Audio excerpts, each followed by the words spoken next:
we're in the middle of a live stream, and even though I prefer the Dark Crystal, Labyrinth seems to be getting a sequel.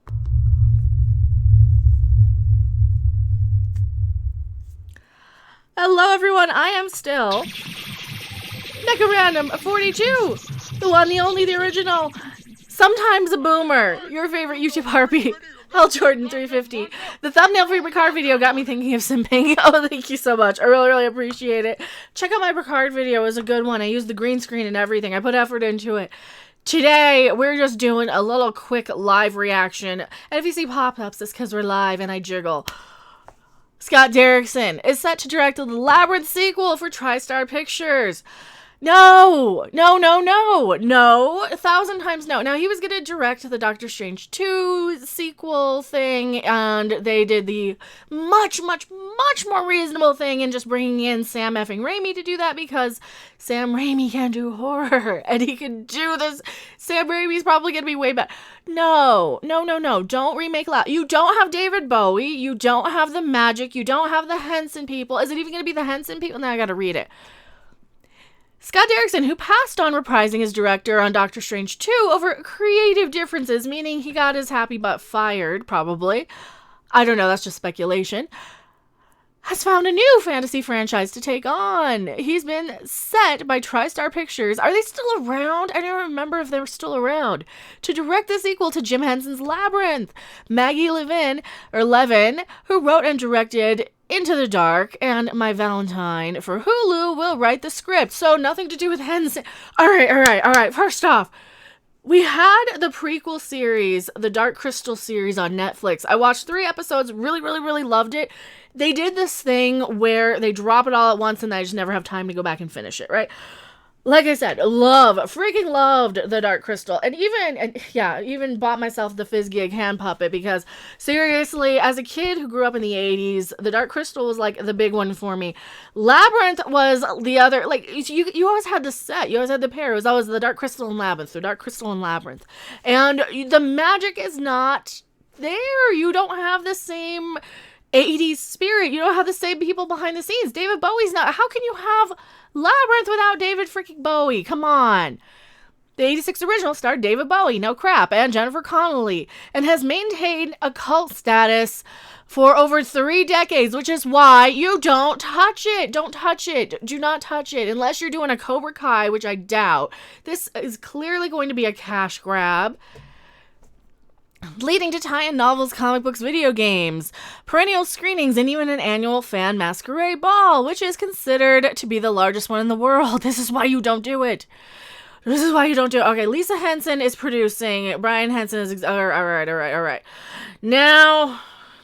Zoom, go away. Now it's getting a little better if you've got Lisa Henson on board and Brian Henson in there.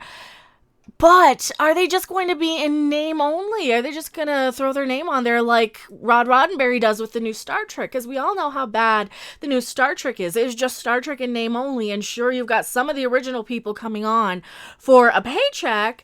But really, I think that I am very suspicious of any of this.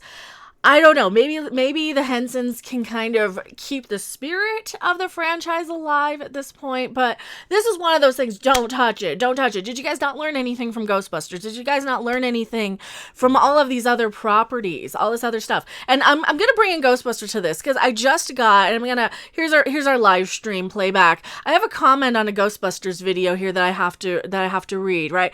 I was talking about how they're still blaming us for Ghostbusters' failure. This is related, so don't click off the video right now. This guy says, so dumb. The movie wasn't made for adult fans. It was made for kids. My son liked the movie and is bummed out that I had to tell him that the T sequel isn't coming because grown-ass people my age have an immense sense of entitlement and can't handle that not everything is made specifically for them. Well, guess what? Why else would you pander to your grown adult audience, right? Why would you, in the case of Ghostbusters, go and use the politics ball angle, saying, oh, only people who like this political affiliation had a problem with it. And I responded to him and such, right? He says, it's weird how my kid could grasp the concept that this is a new movie, right? It's weird how my kid could grasp the concept that this is a new movie and that the original two movies are distinct from it. I responded to this person. So, kids voted for one person over the other? Seriously, the entitled studios and media demanding our money, calling us every name under the sun when their movie flops, and mindless people reciting back all of their BS. But hey, if a movie is just only for kids, why market it to the original fan base? Like me. Same thing with Labyrinth. It's going to be marketed to the original fan base. The original fan base is going to be upset by it. And then why use the anti-Hillary or Trump stuff as an excuse? And that was in the case of Ghostbusters. But they're going to do the exact same thing if people complain about this one. That's what they do. They use these nostalgic properties to pander to the adult audiences who actually have the money to go and see them. And then when they fail or flop or are mishandled in some way, I'm not saying this will be yet. I'm not saying, all of these properties have a history. There's been a lot more that have been absolute dog shit than have been good, right? For every Cobra Kai, you have 27 Ghostbuster 2016s out there, right? So for every one good one, you're going to have a Star Wars Rise of Skywalker or Last Jedi. You're going to have a Star Trek Discovery or Picard. You're going to have all of these old franchises that are trying to bring in the old fan base and the new fan base while at the same time getting rid of the old one. Why did I bring in the Ghostbusters thing into the Labyrinth thing? Like I said, this is just another example of who is this going to be for? Are you going to market this? This could have a huge disastrous effect because the original had that 80s magic. It had the Henson magic behind it. It had Bowie's magic behind it. And, some other places too. You don't get the same spirit. You cannot capture lightning in a bottle over and over again. And at best, this will turn into another case of Dr. Sleep, which largely went ignored. And if people don't know what Dr. Sleep is, there's a reason for that. They did a sequel to The Shining.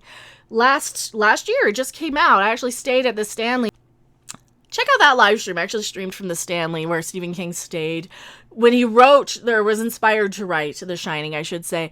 They made a sequel called Dr. Sleep. Stephen King wrote the book for it. You had the original stuff, but you still couldn't get the lightning in a bottle. It was a sequel so much later, so many years later. This is probably a good 20 years too late.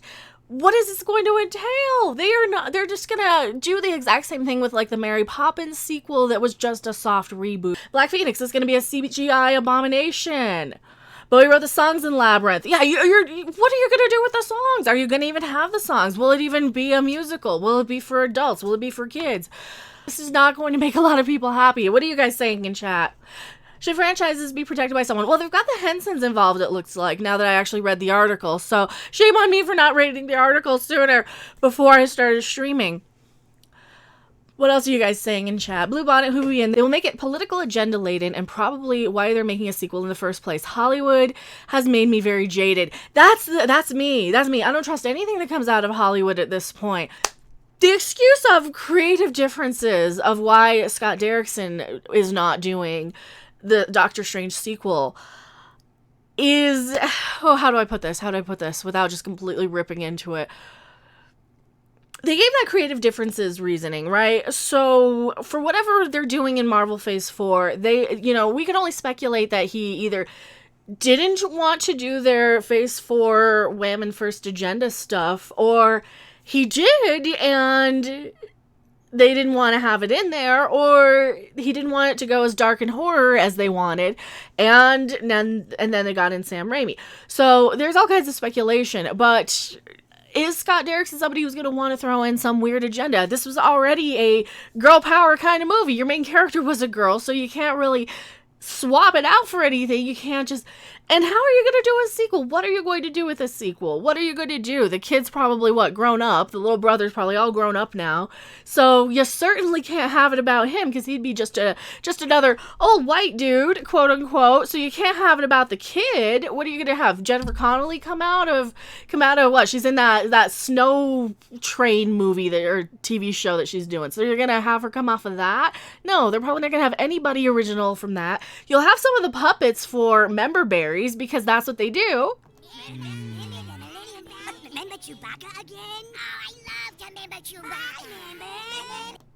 Oh, what are they gonna do with this one? I don't know. At least with the Dark Crystal series, at least it was something that was so well done and so perfect that I didn't even want to watch anymore. I'm like, no. If it gets bad, I don't want to know. And plus, I didn't have time. Plus, it dropped all at once. With Labyrinth, it's just going to be a one and done movie. It's going to be a huge cash grab. They're probably going to think, oh no, now it's going to launch this whole cinematic universe. And then what? What reason do they have to do this? Really? What reason do they have behind this? There's no reason other than, hey, let's get a sequel to Labyrinth. No. 30 years too late. What else are you guys saying? Labyrinth was a movie about growing up. It was. He identifies as a goblin now. Oh, man. Osmosis. I like Labyrinth, but I don't trust woke Hollywood. I'm torn. That's the thing. Because we do have good stuff. We do have good stuff that came from Henson recently. The Dark Crystal series was really, really, really good. What are they going to do the Labyrinth, though? Like, seriously, cashing in on nostalgia. And hello, Peter Calabucci. I'm good. We're ranting. You guys will be in the video, probably. Jennifer or the brother will probably be one of the parents. Cthulhu Toad. It's possible. Max Cypher, yeah, cashing in on nostalgia. The baby is now a puppeteer, from what I recall. I bet when fans complain about the sequel, the response will probably be it wasn't made for them. And that's why I wanted to use that. That's when I wanted to use that little comment that I got, because every time they do one of these cash grab nostalgia panders, who are they for? I see this in She-Ra too. It's like, okay, well, why are you making She-Ra from my time when the only people who are watching it are 22-year-old grown women who live at home with their mommy and complain about unicorns? I don't have negative energies. I have loving energies. And this unicorn is going to love all of my energies. And if she doesn't, then she can just go back to her sad little forest, okay? Is it going to be for that crowd? Is it going to be for, like, the unicorn store crowd? You know, the 20-year-olds. There is something going around Twitter, and I don't want to make a whole video on it, but one girl went, got flipped off, right? And I say girl, but she's a grown woman. She's a grown-ass woman, over 20, living at home with mommy. She got flipped off. She had a flippin' meltdown over it. Cries to get her mommy to go take care of it. And that's the day and age we live in. And these are the same people who have the nerve to call 40-year-olds who are like, wait a minute, why are you insulting me? I am doing nothing but consuming these products and saying, hey, what's going on here? Why are you calling us out? Why are you demonizing your customer base? Why are you attacking your customer base? That's what I don't understand. Jedi Padawan, lol, what a baby. Clint Matthews, grown women who fantasize about teenage girls hooking up. Yeah, that's the other thing. So I don't know. I'd have to see a little bit more of this. Oh, my initial reaction is, come on, enough with the reboots, enough with the redos, enough with the nostalgia pandering. Make something new, for crying out loud. You got bookstores were filled with YA stuff that they could make any number of these things on. I've got a bookshelf full of them, and yeah, because sometimes I like a light read where I'm not going to have to be like, ew, I don't want to see this, or ew, I don't want to see that. Sometimes I just want something fun and light horror that's not going to be super gory and gross and offensive. Or yeah, so yeah, you've got all kinds of options out there. Mr. Another $5 super chat. Toby grows up to identify as a deer, all Mystic Back style.